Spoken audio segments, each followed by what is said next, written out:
So today we're going to talk about, are books just for nerds, or are they the new movies? Sam's not comfortable. Oh yeah, can we talk about something else? What was your relationship with reading? Oh, abusive. So people who don't read, you're saying, are dumber. I don't think necessarily. Now, how do you find books? I know the bookstore, don't say that. Hi, and welcome to Sam Brown University TV, or as we like to call it around here, SBUTV. It's the only podcast where we've got homework, but the dog ate it. And today we have a very fun episode, and with us today, we have two guests.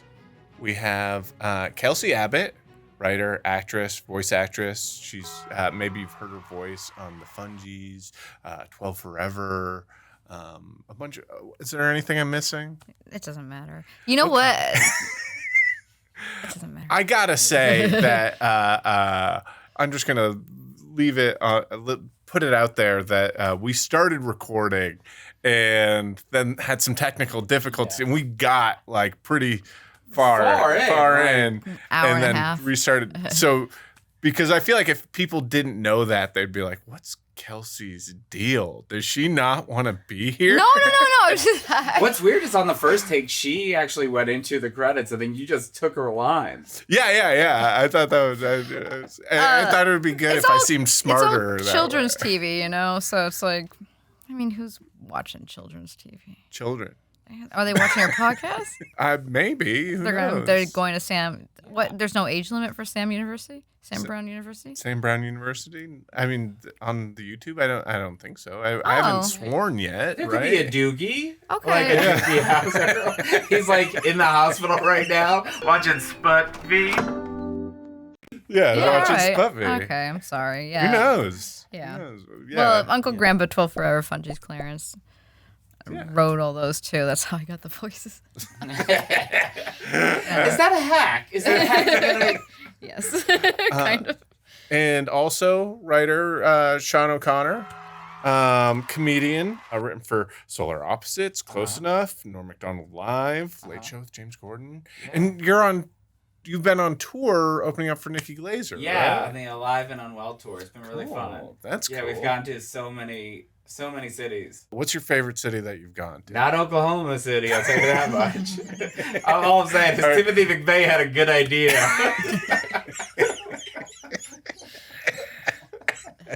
Oklahoma City.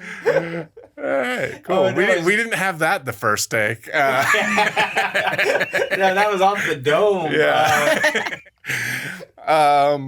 Well, here on Sam Brown University TV, we have a topic every episode, and so this topic that I want to get into, let me say that Ernest Hemingway once said, "There's no friend as loyal as a book." Was Ernest Hemingway just a lonely guy with a typewriter, or was he actually onto something? So today we're going to talk about, are books just for nerds, or are they the new movies? Honestly, that's a question that needs to be answered. Right? Yeah, that Hemingway guy. The new movies. Yeah, the new movies. Are they going to replace movies? When Hemingway's saying that, is he putting that in a book, or is he just like firing that off in like an interview? I don't know. It just says it here. Oh. I didn't. Like I always like whenever someone has like this like poignant quote, I'm like, I've never seen one of those in a book. Yeah. So it's like, is he just like scribbling it down, being like, oh, when I get interviewed by Playboy, Or is it like what was the like? Was he maybe, asked that when there was two best friends around? Maybe he's and he's writing, like, oh, fuck, I can't pick one. I gotta say books are best friends.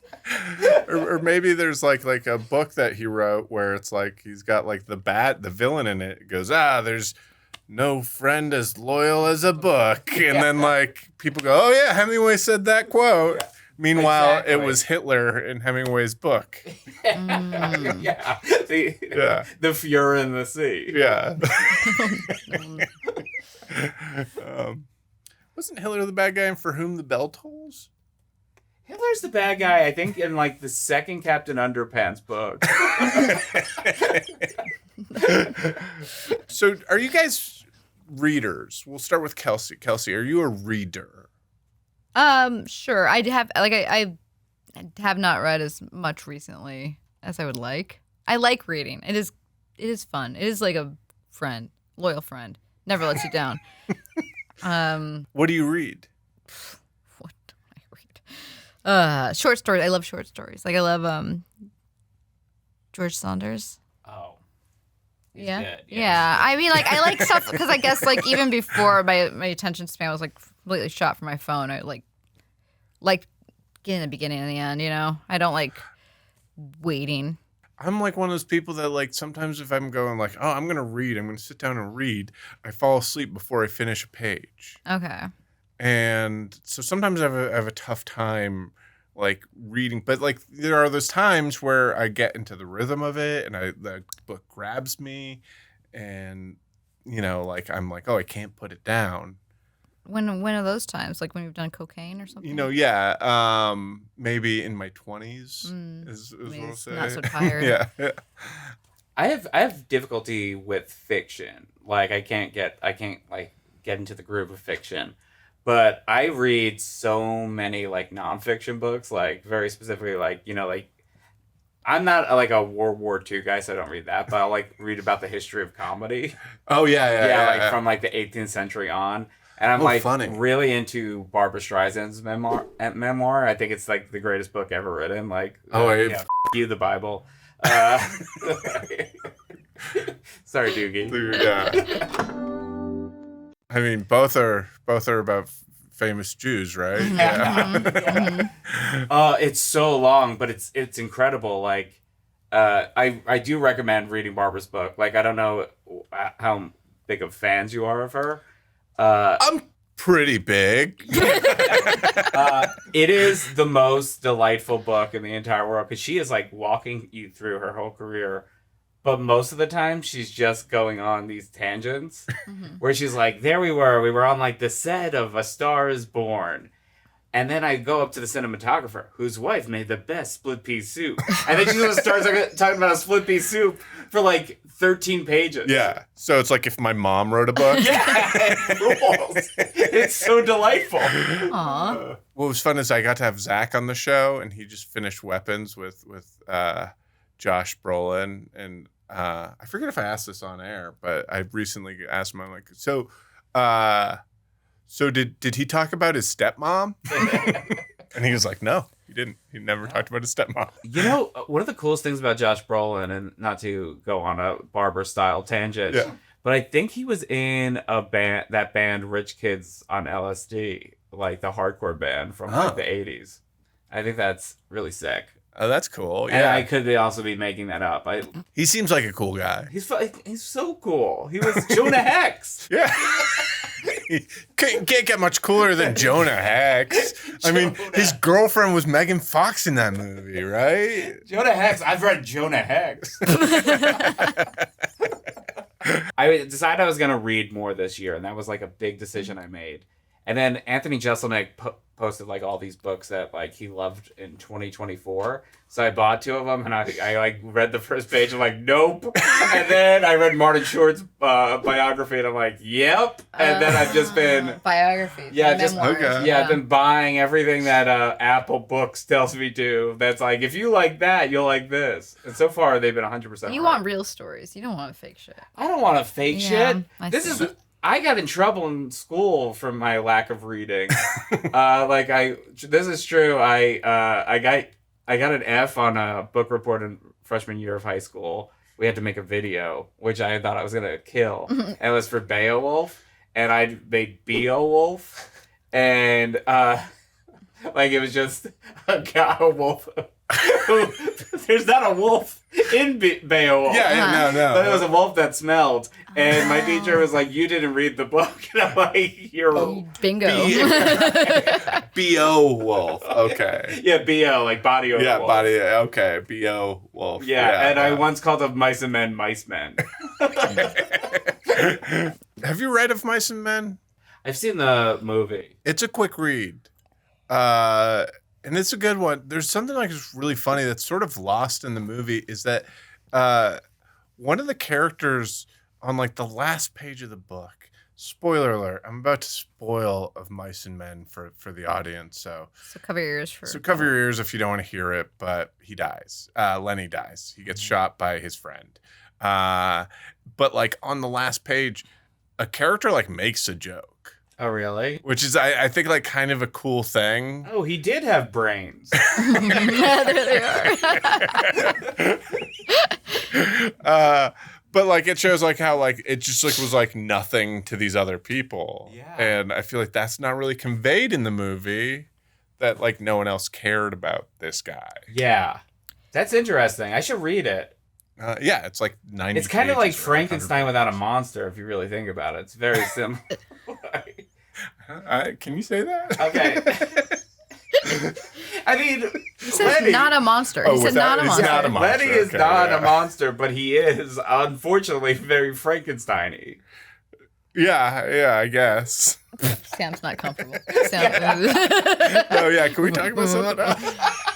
You want to talk about books? Here I am talking about goddamn books. yeah, I don't want to Frankenstein. compare like a handicapped guy to a monster, though. That's He said he wasn't a monster. I said he wasn't a monster. The other but parts of it still makes Frankenstein. the The other parts of comparison. Frankenstein. There's a scientist.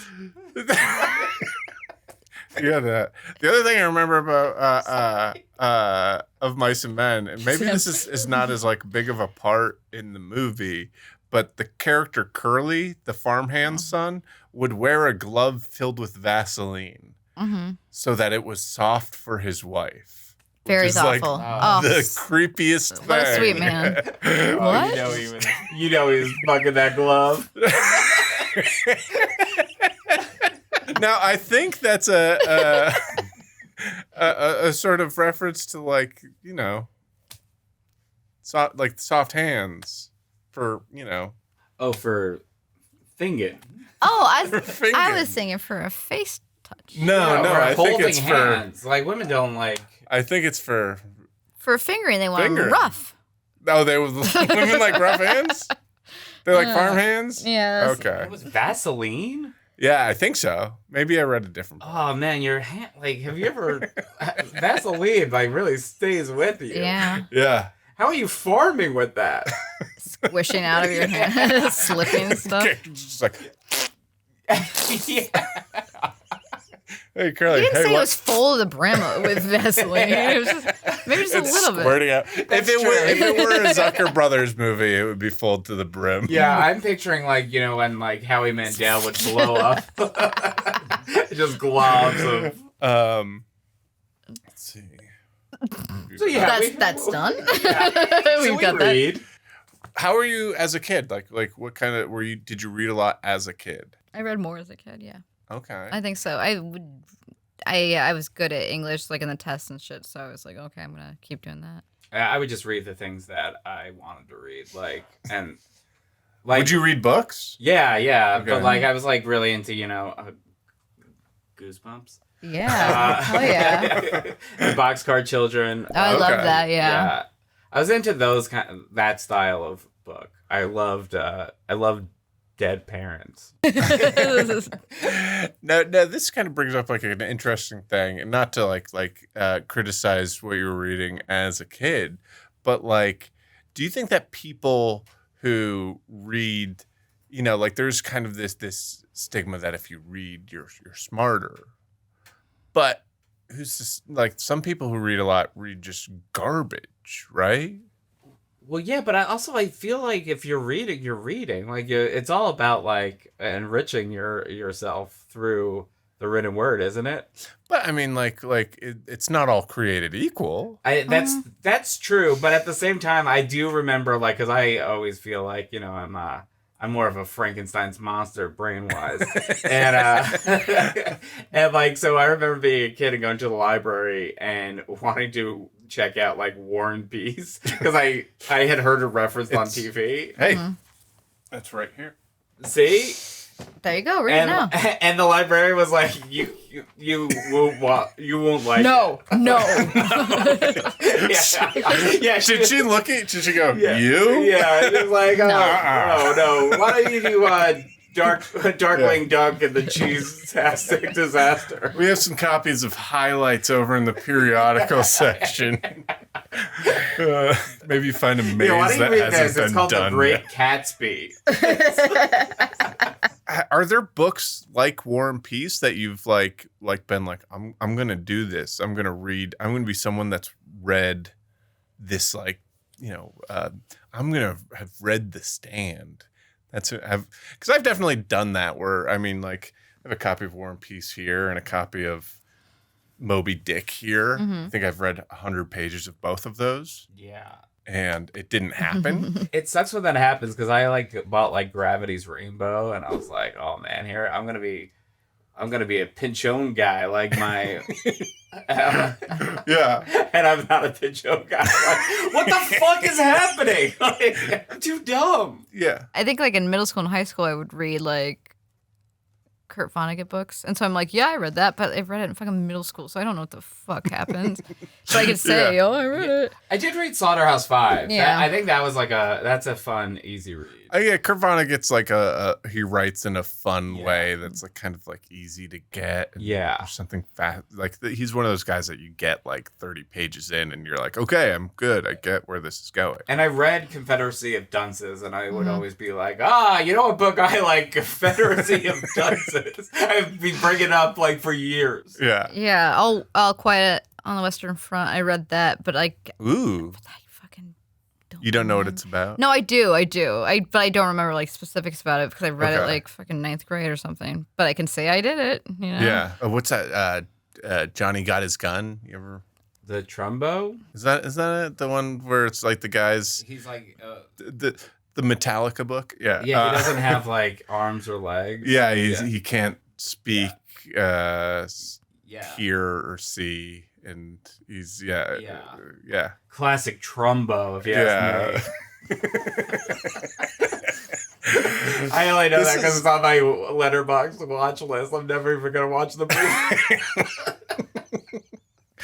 Watch Trumbo. This is a very I'm excited at how intellectual. This is what I wanted the podcast to be, is this intellectual. So I'm very Oh my excited. god, I feel like we're okay. Yeah, I was my brother's probably so ashamed of me right now. Okay.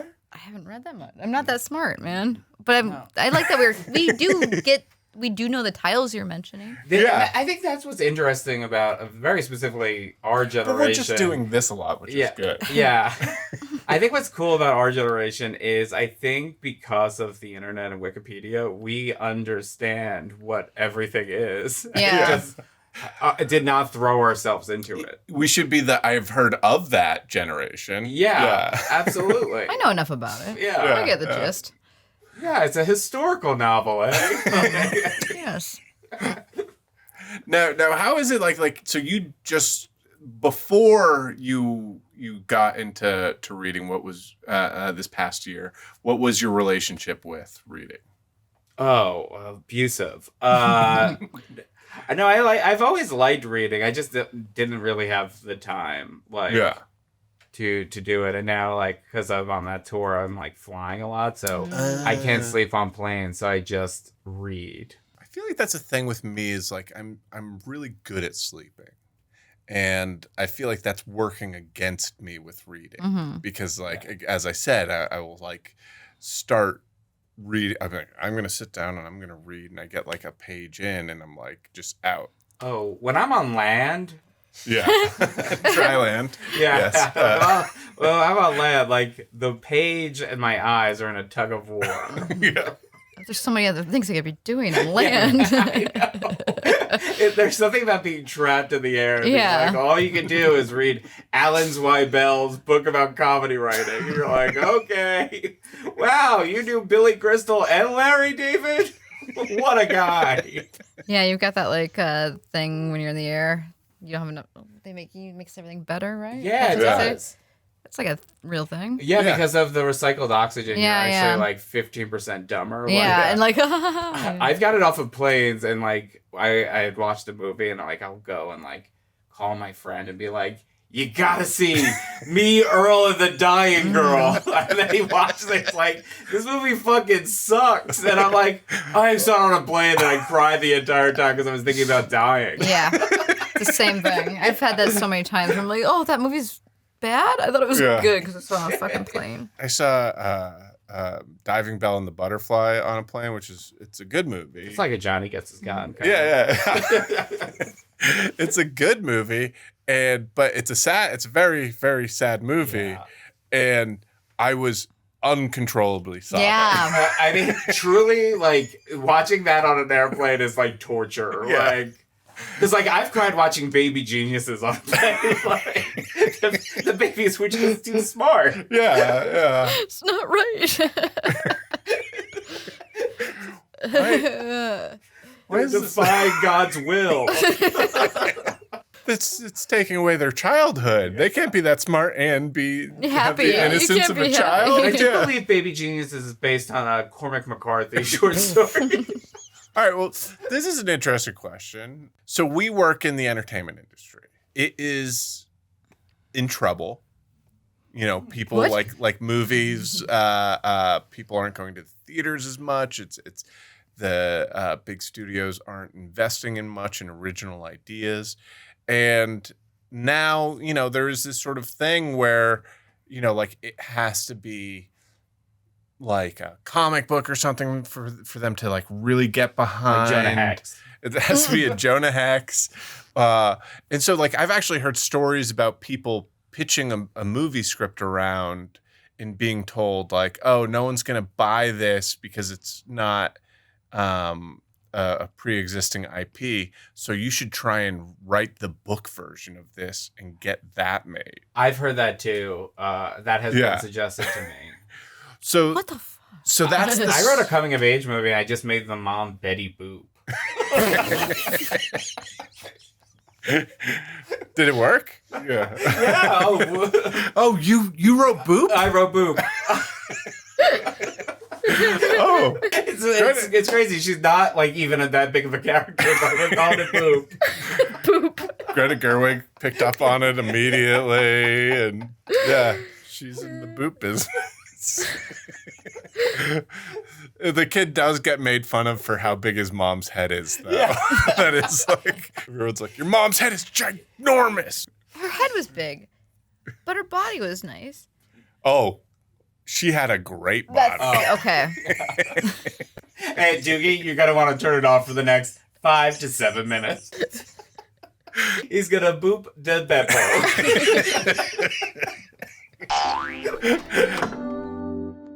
But yeah, I mean, like, and that's kind of how I got the title for this, or the thesis for this, or like our books, the new movies, because now we have this sort of hole in content, this black hole in content of you know, like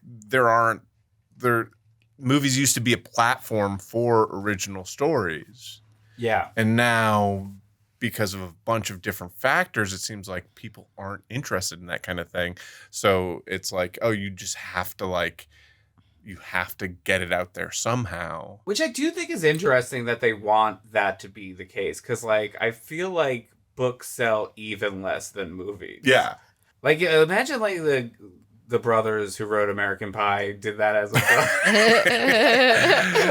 No, you're right. I was on a plane recently, and there was someone behind me, and I overheard them talking, and the person was like, "Oh, by the way, I wrote a book," and I was so glad I wasn't the person they were talking to. I was so glad. I was so like, oh, I could care so much less that like there's such a deficit in me caring about that person's book that like, and that's where we are nowadays at society, where I feel like it used to mean something that you're like, oh, I got my book published, I got my book made, but now it's like, I feel like, we know like 7 people, 8 people. Yeah, 8 people. Yeah. Written books. Yeah, I think just went like straight to Urban Outfitters. Yeah. That's true. Yeah. I mean, you guys all have great But yeah, viewpoints on this. we like book. We like I think books. you guys don't like book, but let's get an accredited viewpoint on. You didn't say anything about accredited viewpoint. Uh-oh. Today we have an expert. Our guest lecturer is Dr. Tristan Abbott, who is an assistant professor and director of the Writing Center at Morgan University, and most importantly, brother of Kelsy Abbott. Yes. Yes. I'm here. So, what is it like being smarter than your sister? I don't think I necessarily am. Aw. I have some things that I'm better at, many things that I'm worse at. So I don't know. I can't think of like a funny way to answer that because any response would be potentially libelous. So You're not she's supposed she's very smart in a lot of ways. So, wait, you think that Kelsey would sue you? to. No, I mean, you don't have to, libel doesn't have to be actionable to be liable. Okay. It just has to be something. See, you're not you don't have to be the funny one. You have to be the smart one, and you're doing it. So Yeah. just. Yeah. Sam, you are a real fucking idiot. Yeah, I don't get it. I don't get what's going on. Actually, I this have is no idea. Like, I kind of want to be like the professor at the beginning of the paper chase and just like scream at all of you, like Oh. you said, John I'm really good at Houseman? sleeping. Like just lecture you until you march into an incinerator or whatever. But I don't know. Because when we were talking about books, I was thinking about you listening to that. I know. And he's read every fucking book, man. I read a lot of books. Yes. You're a book guy? Isn't Professor, English? it doesn't really pay off. If you don't like it, you don't gotta do it. But I do truly think it makes you like a smarter and more empathetic person to do. so people who don't read, you're saying, are dumber. I don't think necessarily. Or whatever the opposite of Intelligence is very empathetic is. functional. Yeah. Psychopaths. You're a dumber asshole. If you I mean, I feel like that's why I want to read, is because I do think it probably makes us better, right? Like, It does, but also, like, what if you read Mein Kampf? Would that make you smarter and more empathetic? Yeah, or like a Murder poorly Diaries. written version of Mein Kampf. I don't know. Is it bad to say that Mein Kampf was well written? It might be. It's not a direct correlation, and I mean they can make you much more extreme in certain ways. They very clearly have a much more profound effect on cognition and consciousness than basically anything aside from maybe the best movies. And so if Beside, you're reading good stuff, your Yeah. brain Okay. gets better. That is true, because when I'm like, when I watch like, the classic films, yeah. I do always feel like I'm like experiencing something and like enriching my life. But when I watch like Ski School 2, I do feel so dumb. They made a second one. Oh, the second one's the best one. Oh yeah. That's Ski School or Ski Patrol? Maybe, no, I think it's Ski School 2 with Ski Dean School. Cameron. Oh. Yeah, I love Dean Okay, Cameron. all right. Wait, what was Dean Cameron from? He's in summer school. He's in Ski School Oh, too. I get told that I look like that guy. They kept it going. Yeah. Do you see it? He played Chainsaw in Summer School. Yeah. I get that comparison. Dean Cameron? Yeah. He has lost his mind on Twitter. And I don't want to libel, but he's super right wing. Oh. Quickly open up another tab so I remember to look that up. Did you actually read Alan Zweibel's autobiography? Yeah, I just read it. I loved that so much. Like, he is so insane about Gilda Radner. It is so great. It is amazing. He was like so clearly in love with Gilda Radner. Guys, this isn't the Alan Zweibel show, okay? No, We're not here to talk like about Gilda Radner. Al- She's cute. She was a great screen presence. But when he's writing about her, he's like, I just remember every day how much Gilda was in my life. And every day I tell my own wife that I would kill her and the rest of the family if Gilda could be resurrected and I could spend one night with her. Oh my god. It's like over and over and over. To read that and Martin Short's book back to back, it was like truly like they're both obsessed with Gilda Radner. All of them, like Paul Schaefer lost his mind from it and stuff. I'm like, again, I like her. I just, there must have been something about her physical presence that was just like, it was like the Sybil Shepherd movies. There was like a genre of movies in the 70s where it's just guys going insane because of Sybil Shepherd. Yeah, you know? Like she was like that in real life. Yeah, Peter Bogdanovich really wanted you to know that it was okay that I blew up my life for her. Yeah. Would the Zweibel cast be a better show? Because we could pivot. Shut up. All right. What serious literary questions do you have? I don't even really know what iambic pentameter is or whatever the fuck. So. Yeah, what is iambic pentameter?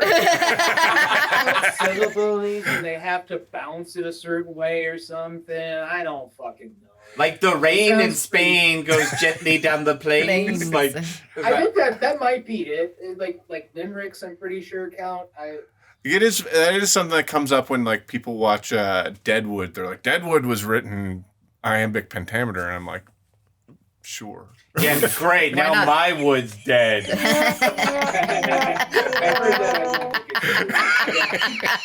Deadwood was cool because they get invented through old ethnic slurs, and you got to see like the West and stuff. I don't think it was the poetry of the language that made it good. Yeah. I mean, I don't think it's cool that it invented old ethnic slurs. Yeah, right, Sam. You thought it was. That was your favorite part. We heard that was your favorite part. So here, I got a question. Does anyone, do any of you guys do the books on tape, the audiobooks? Yes. I've only done it once. I did it with Norm Macdonald's book, but I had already read Norm Macdonald's book, but I wanted to hear how he did it and how he handled the like the ghostwriter aspect. Yeah. And it was like so entertaining. And then as I've already stated, I'm reading Barbra Streisand's memoir. I heard you have to listen to the book on tape because she adds even more aside. I started listening to the Heat 2 book on tape, her audiobook. And the funny thing about that is the guy who does it, like, he reads everything very grizzled like this.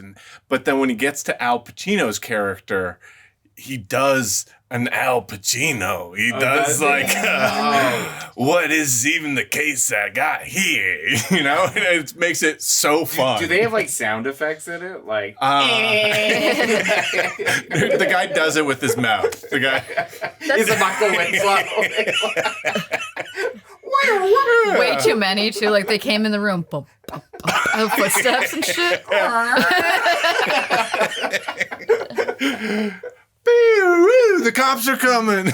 What can I do for you, master? There's a robot? That's the thing with the audiobooks. Like, if it is a shitty narrator, it really is horrible to listen to. I hate when, like, sometimes they do, like, I don't know, sometimes, like, a kid voice. I hate. But so my question is if someone listens to the audiobook, can they say they've read something? I feel like people do. Yeah. I think Yeah, right? Yeah. I mean, you're still using your mind to picture shit. I don't think it's exactly the same thing, but you tried. You tried. All right. I've read so many books of Cumtown and Double Threat. Let me tell you. Books of You just had it transcribed. AI transcribed the podcast to you. You haven't heard Stavi until you've read Stavi. Tom Sharpling slowly closed into the microphone. Yeah, I think if you listen to it, it does count. Yeah. It's fine to say I read this. Yeah. Yeah. One of my producers says it's not okay, and I'm like, that's dumb. I mean, part of the reason I don't do book on tape is I do want the extra credit. Like, of reading, of reading it, being like, yeah, I read it with my eyes. Now, I do genuinely think that there is some stuff that when you process through text, it's never going to be the same through any other medium. Like if you compare 2001, the movie versus the book, the movie destroys the book. But there are so many examples of the opposite, like that horrible American Pastoral, Philip Roth movie that Ewan McGregor made. 10 out of 10 book, shitty movie. But I will agree because I read Portnoy's Complaint, and then like I really like Portnoy's Complaint, And then I watched the movie Poor Noise Complaint, and it's like, this sucks. Like, It's not even a top 10 Philip Roth. yeah, and this is me. This is me in high school being like, this guy's talking about jerking off in New Jersey. I'm like, that's what I do. I didn't know they did that back then. No, it was like very funny. Like the first of like you think like that the jerking off is like that's it. That's what it is. And then it does something. You're like, whoa, something happened. I don't want to derail this incredible discussion about literature, but there was a time where my friend had a hot box, like, which is where you get all the cable channels for free. Like, Oh, yeah, we had that. and like we were staying up one night, and it was like 6 of us. We were watching the Spice Channel, and all of my friends just kept getting up to go to the bathroom. And I didn't realize that they were masturbating. I thought they were just taking like long pees. So then I went to the bathroom to pee, and then I just stayed in there because mine was short. Everyone, your fear is that everyone's gonna be like, oh, look at O'Connor over here Peeing peeing. so fast. He didn't have anything this bladder. I truly, it crossed my mind when I, like, 6 years later, I'm like, oh my God, they were all jerking off. Wow. Boys, man. Aren't they the best? So also like kind of in line with the kind of conversation of saying that you've read something, how much of a book do you need to have read to say you've read it? The whole thing? Yes. Or like at least like, you know, you can do that thing where you kind of skim and shit as long as you get to the end, right? You can skim? Is it fiction or nonfiction? That's a big discerning point. Okay. And why is that? Because nonfiction, I mean, there's so much padding in most of it. Like, you can get the gist of, like, oh, the CIA was propping up As long as- Manson or whatever. Yeah. As long as you get the read facts, everything. you get the facts. Yeah, Yeah. like I read the first 500 pages of this Buster Keaton book, and I didn't even get to the first movie he made. Oh my God. It's so good, and I'm planning on going back to it, but it's like, it's dense. Yeah. Yeah. I guess if Yeah. you read like a certain amount of pages too. Like 500 pages, you did it. You would think, but there's so many more pages. Have you read Moby Dick, Tristan? Yes. I started to read it, and then I got to the part that's essentially an encyclopedia of whales. This is real. There's about 150 pages in. He just starts listing whales for like 30 pages. Back then, they needed it. Yeah, Like, yeah. That was Wikipedia. Yeah. Yeah. I read it when I was maybe 20, so we're talking over 20 years ago.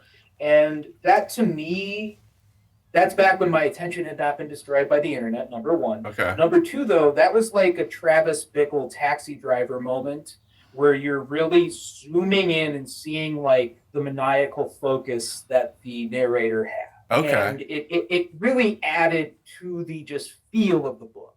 Now, if you want to skip through stuff with something like that or just skim, that's fine. You're still reading it. But I have read it. I do remember that part. And I remember being weirdly entranced by it. But I'm a very disgusting man who likes that type of stuff. Whales. As they refer to it in Moby Dick. The Leviathan. Now, why is it called Moby Dick? Is it the name of the boat or something? It's the whale. I thought it was the Leviathan. It is weird that they gave the whale that they weren't like, hey, it's Carl. That they were like, hey, let's give him 2 names, and the second one's Dick. It's really scary. Yeah. Like a dick. Yeah. But if we saw there's some scary shark and we're like, yeah, that's Fred Stevens. God, I feel No, like you go, that's Jaws. when we know his name is Bruce. Yeah. What was the last book you guys read? That's an easy one. My name is Barbara. Okay, my name is Barbara. None of this rocks. It was Joe Troman's book. I finally read that. Yeah. Yeah. Cool. How was it? It was good. Joe Truman from Fall Out Boy. Yeah. Yeah. I wonder, I don't know though. I was like trying to think of like if I would like it if I didn't know Joe. Yeah. Because I definitely wouldn't have bothered reading because I didn't care. Yeah. I didn't know about Fall Out Boy until we met him, but knowing him and like hearing him and I love like he's a great Yeah. guy, so I that helped. I liked it. It is a funny thing about like art and like any sort of like media art kind of thing where like part of your job to your audience is trying to convince your audience that like, yeah, you're an okay person to like, like, yeah, hey, enjoy me. Like, especially like stand up, right? Yeah. Like you're like trying to get the audience on your side to want to be friends with you, right? Oh, 100%. Yeah, no, I think like, I think a lot of art is that, except for like if you're like a transgressive artist, for sure. Yeah. And honestly, transgressive artists, I get it. Not for me. I need like a people pleasing needy person. Yeah, like moi, and me and Miss Piggy. I do a very sincere recommendation for a recently published fiction novel that I just absolutely adored. Sure. Of course. It's called The Dream Hotel by Layla Lalami. And it's about a near future United States in which most people voluntarily agree to get brain implants because it helps with sleep, but then the government monitors your dreams, and if you are tagged as being potentially future violent, you get sent to these centers where you have to you do like menial tasks like looking at pictures and trying to determine which one's AI and which one isn't. It's the first book in a very long time that gave me nightmares. So it's The Dream Hotel. Well, The that Dream- sounds, Recommend that it sounds- strongly enough. It was just published a couple months ago. That sounds cool. It gave you nightmares? sounds like I don't want a nightmare. It gave me personally nightmares. It was that affecting. It was like very, very sad and. Now you're gonna have to get a it's brain utopia, implant but it's to just sleep. Right there. Yeah. Yeah, now you're going to have to get a brain implant, and then they'll make you look at AI images and be like, which feels one like, is a A real? little too real. Combination of Minority Report and Demolition Man. I'm in. Yeah. Now, how do you find books? I know the bookstore, don't say that. Yeah, because like there's so many fucking books. Yeah, Yeah, it has to be yeah. recommended, I right? read smaller things, usually in magazines I really like, especially Harper's, which is how I found The Dream Hotel. And then if you really, and that's how I found like George Saunders and Alice Munro and all these other people. It's just like force yourself to like find a periodical or publication you like a lot, and then force yourself to read it once a month. Read everything in it, even if you don't think you're interested immediately. That's my best advice as an English professor. Oh, interesting. So Harper's. Harper, yeah. Now Harper's Bazaar, Harper's Monthly. Okay. Do you ever judge a book by its cover? Oh hell yeah! Yeah. Yeah. Really? Do you Like, ever? you're not supposed to. I thought. I break the rules. I'm a bad boy. Do you ever go into a bookstore and go, "Oh, I'm just gonna stroll around and see what the world has to offer"? Not too frequently. Do you ever go into a bookstore and just immediately head to the Criterion Collection section? Yeah. Like, the cool part of this. Have you guys been to Barnes and Noble in a while? I go once a week, yeah. It rules. It's amazing. I think it's the best hang. I stopped buying stuff on Amazon because, all Yeah. the stuff that's going on. And then it was like, oh, where do you get a puzzle? I don't know where to get puzzles anymore. And Barnes & Noble. Oh, yeah. And now Barnes & Noble, I realize, is like, oh, this is just like what the Virgin Megastore used to be. Yeah, they got vinyl, they got DVDs, they got puzzles, they got calendars, everything you need. It's all this stuff. And yeah. books. And books, yeah. And yeah, of course. Vinyls are like $50 a piece now, though. It's gotten insane. It is. Don't buy Yeah. vinyl. Let's let that go away again. Well, also, we made a lot to begin with. We made a lot of like stuff, there's a lot of vinyls that are just sitting on shelves out there. We don't have to buy new vinyl. No, especially I think like in terms of like older albums, it's exciting to hear it because like they were made for that. But it's like, oh, Chapel Road, you haven't heard it till it sucks. Do you think that the literature scene in whole is on an upswing or downswing? Yeah. I think this is the sort of thing I could like rail about for 20 minutes and come out sounding like a crank no matter what. I think there's a lot of really good, talented writers out there right now, but I think the market the literary market is the same as like every other American market in that the valuation of things is not necessarily tied to the actual demand for the product because our brains have been so fried by financialization. And so you get a lot of crap that's out there right now. But if you look, it's the same as music, it's the same as movies.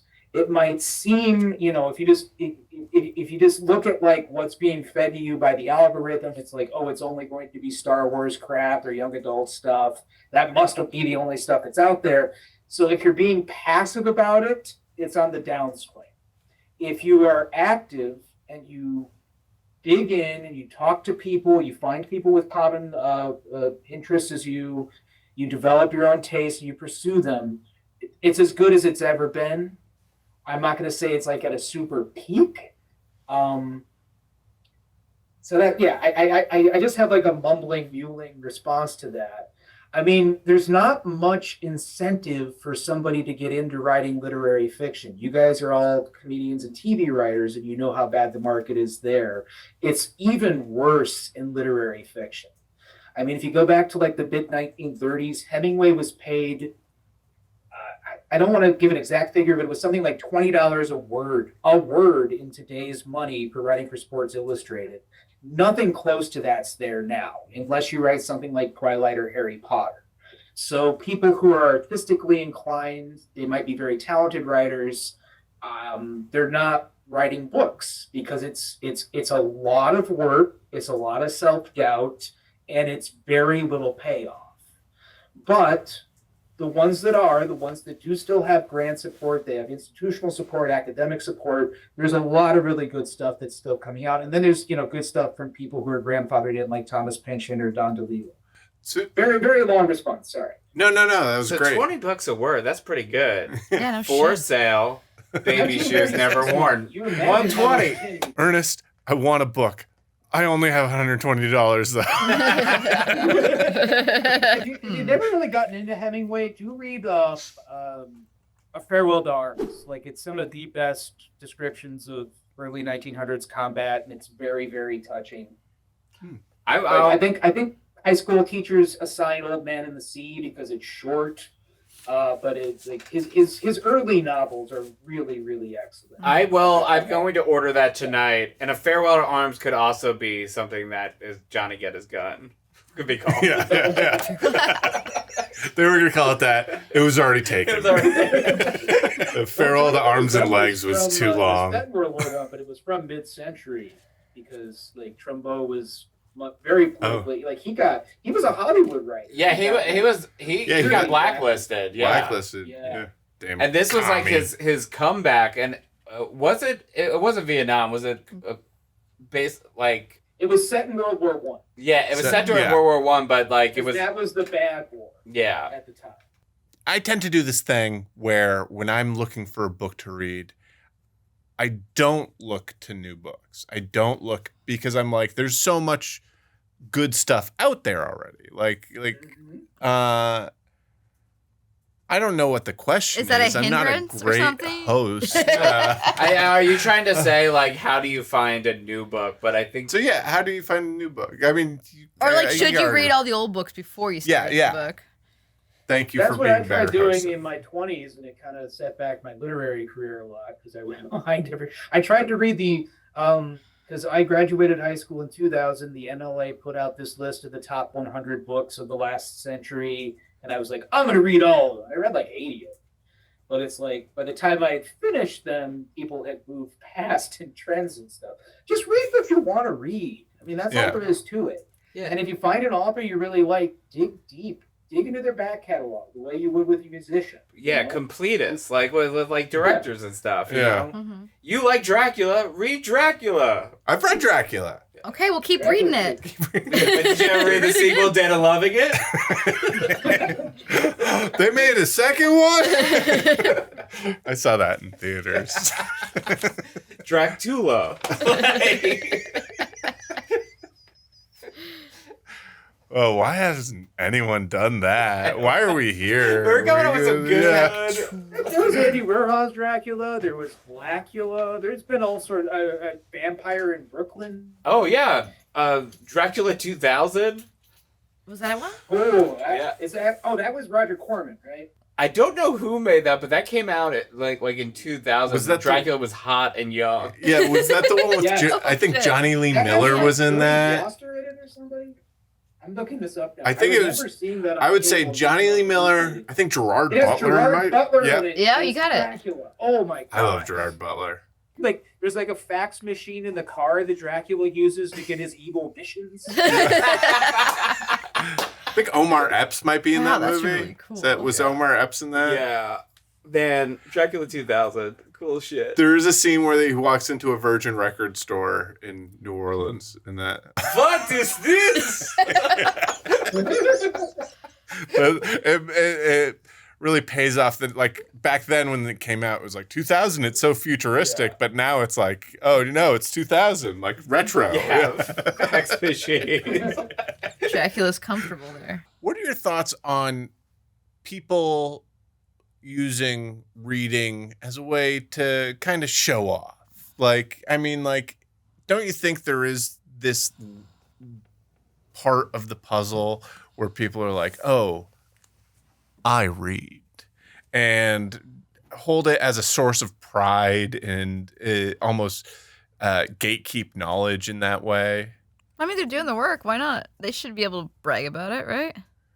I mean, that's like saying, like, what do you think about people exercising because they just want to look cool and like not be out of shape? I don't know.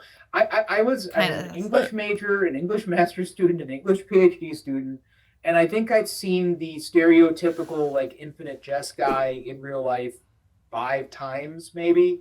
I just don't think that happens very often. I don't think it really happens in your world, but in like comedy, the people who read books are like really. They're like, I believe it was David Foster Wallace who said, "Is that a cheese dip?" consider the lobster. I had a really stupid girlfriend for a couple of years, and every time I would go over to their house, she would pretend to read the same book for like 2 years. So that's bad, but that's not actual reading. That's signaling. What was the book? It was something about Eastern religion. Okay. That's what seems smart to people who were kids in the 90s. That signaling, like, isn't that like, I don't know. Listen, we all want a free Tibet. I mean, we all want to be intelligent, but like, it's to me, it's really silly to like not do the stuff that can actually make you more intelligent for the fear of being regarded as someone who wants to try too hard. Yeah. Oh, that's not what I'm saying. Is that You're just saying those people are fucking annoying, though, Yeah, right? I'm just saying like, those people are annoying. They are annoying. That's the same with people who like watch a lot of good movies. You know what I mean? Like they do that just. There are people who do that just to brag or whatever. Yeah, the people who are like, look what I just bought on Criterion. Yeah. Well, that's why I tried reading Gravity's Rainbow. Is I was like, hanging out with like these like alt comedians who are like, all disgusting. And I'm like, I'm gonna read this. And I'm like, I can't get into this at all. I feel like I'm gonna go back to Garfield. I read it when I was probably like 05. Because I just read descriptions of it. Because another thing I do is anytime I find an old magazine, I read all the articles in it. I read all the ads. I read the text, subtext, everything. Because I think primary sources are the best way to visit the past. And so I just heard like there was this controversy about the 70s, and it's like it was hard, but I really fucking dug it and got into it after a bit. And then like to see 15 years later, it becomes this mark of being pretentious. It hurts my soul. But also, in fairness, I don't think I've ever seen anyone in the wild like holding a copy up, like, see what I'm reading, see what I'm. I don't think I've seen that. No. I'm really saying that these 3 people were discussing it, and then I was too stupid to get it. In no way am I saying they were pretentious. Yeah. They were like truly having a good discussion about it and talking about like how it's a lot to chew. But they're finding it rewarding. And then I was like, nobody chews better than this guy. I want to be rewarded. I love rewards. I love chewing. You're not into it, but like, it's You don't need to immediately understand everything you read. Always keep that in mind. Sometimes the author wants you to be confused. Oh, you should talk to See, my now I wife. sound Sorry. I can't stop talking. So we have a game this week. It's called Pitch or Ditch. I'm going to read the title and logline of a recent popular book with some twists. You guys decide if they would pitch it to be a feature film or ditch it, and you can also discuss who you would cast in it. Funny Story by Emily Henry. After a public breakup, two jilted exes become unlikely roommates, navigating the complexities of love, friendship, and unexpected second chances. Pitch. Omar Epps and Cher. I love Okay. Cher. What the hell? You're so fast with That that. was really good. I would. I mean, Cher's I feel like a little bit old for this, right? But I mean, You could de-age her. Are you criticizing? You could teach. You DH. Like Irishman? You Irishman her? You Irishman share. Did you see that new Indiana Jones movie? Yeah. It's so weird how they de-age him, but they don't do anything to his voice. No, so he's just like the oldest 40-year-old. He's like, get it off my plate. He looks young, but he's like breathing so heavy. So heavy. He's so weathered. Oh God. I want to ditch that one though. You want to ditch it? I do. Okay. Drop by Christopher Landon. A widowed mother becomes the target of a sinister digital tormentor who sends her threatening messages via an app, forcing her to choose between committing murder or risking the lives of her loved ones, all while trapped in an upscale restaurant where everyone is a suspect. That's a movie. Pitch and it's Megan Fahey. I'm spitting. Yeah, that was written by Jillian Jacobs. Funny thing about this show is we try and get you sometimes. I know. He just tried to get us. You Dreamed of Empires by Alvaro Enrique. Ditch.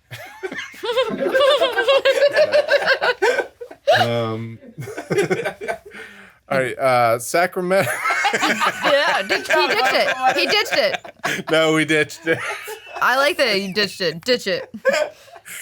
Sacramento, when a free-spirited Rick drags his anxious soon-to-be dad This friend movie. Glenn on a spontaneous road trip to Sacramento, old wounds surface and new truths unfold. In just a few hundred miles, their friendship and their futures will be tested in unexpected ways. Pitch. Michael Agarano and Michael Cera. Yeah. Michael Agarano wrote it and directed it. Yeah. And With Chris Smith, who used to be in Harvard Sailing Team. yeah. Who I saw this premiere at, or not? I didn't see I saw the screening after the premiere at Tribeca. What's up with all these movies now and all the old wounds coming? His anxious soon-to-be dad, is that what you said? Anxious soon to be dad. Yeah. The guy's about to become his dad. Now that's a movie I'd watch. Yeah. Pitch that one. And it should be Patrick Schwarzenegger and Arnold Schwarzenegger, and he's slowly turning into Arnold. I'm gonna be.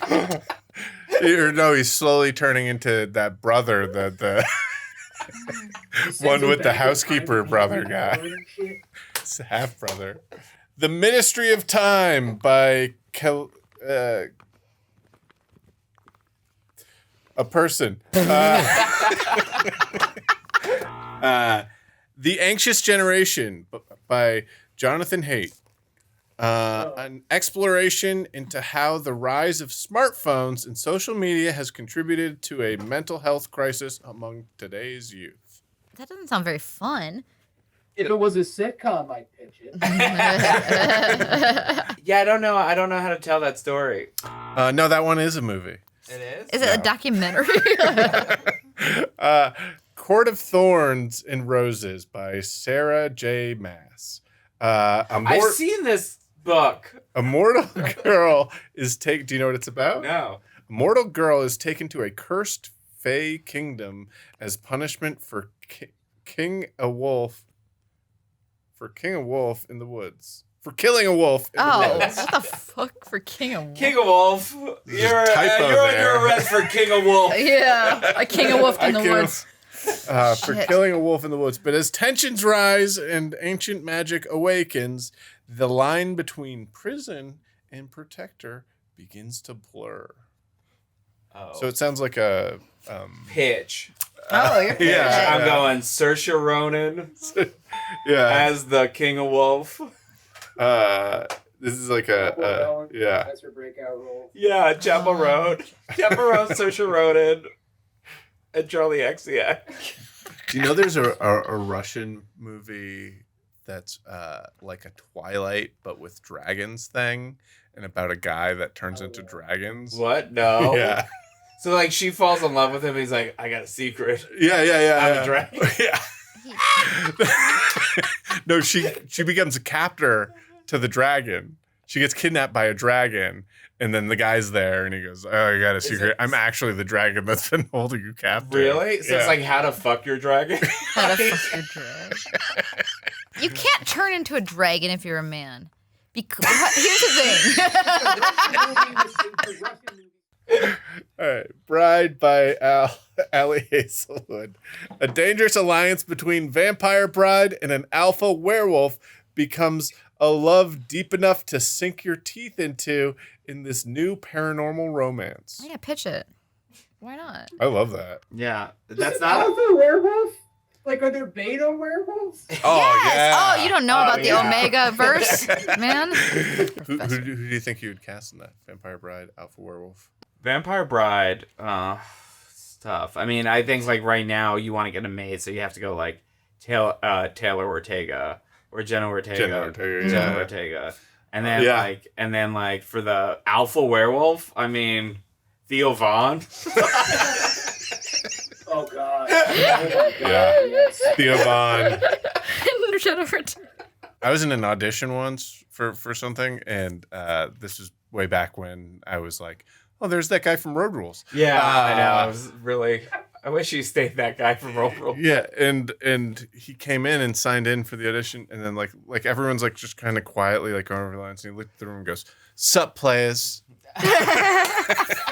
Wait, was he really on Road Rules? He was, Yeah. yeah. It was the same year that The Miz was on Real World, because Yeah. it came down to them and they separated them. So Weird. imagine if like powerful. Puck became an influencer in 2025. Yeah, That's like kind of where we're at as a society. I mean, there's that guy from Real World Boston that's Sean Duffy. in the Trump administration. Yeah, and his wife, who was the one who hooked up with Puck, she's a Fox News host. So yeah, we're almost there. Rachel Campos Duffy.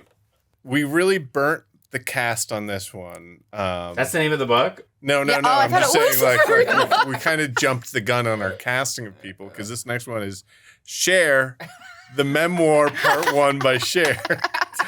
The iconic entertainer chronicles her journey from a shy girl to a global superstar, detailing the triumphs and challenges along the way. Dude, I would love to watch this movie. Yeah. I love biopics. I love biopics, love Cher. Mm-hmm. Who could play Cher? Who has that I think- ability? You do a thing like that Bob Dylan movie where he's played by 10 different people. Oh, yeah. Oh, Timothy Chalamet. Could... Timothy, yeah, you do the thing that the other Bob Dylan movie At does. one point, Jim Belushi at one point. Really quick Barbra Streisand side story here. I used to have this Armenian landlord, and I lived like behind Cher? him. And one day I came home, and he was on the porch, and he was talking on a video call with someone. And he goes, "Oh, this guy, he's like an amazing artist. He's such an amazing artist. You need to see." And he goes, "I have a painting of his. It was $3 million. It's worth $3 million." He's like, and he brings me. He's like, "You want to see it?" And I was like, "Yeah, sure." And he brings me down into like a crawl space half basement. That's like so dusty. That's so like, oh yeah, like this is where I get murdered. Yeah. And he pulls a blanket off of this huge framed portrait of Cher in lingerie. and it was like that like kind of pinup girl style. Yeah. And I was like, yeah, this is worth $3 million. And I was like, can I take a picture of it? And he was like, no. A picture would remove its soul. It was amazing. Yeah. Was it Black Velvet?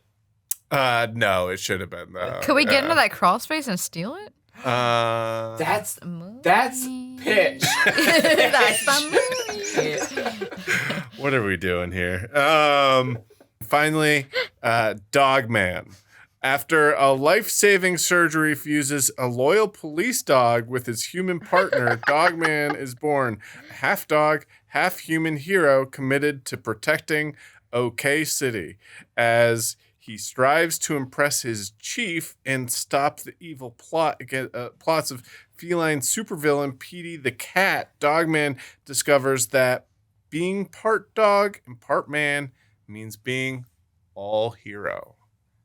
I don't like OK City Yeah. Well, or a cat against a dog. So- I don't want to see that. yeah.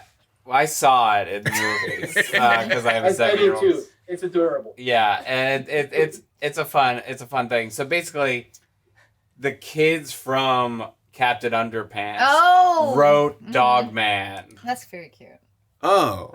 That's like they're I didn't know it was in the Captain Underpants. yeah, Dav Pilkey. It's the Pilkey verse.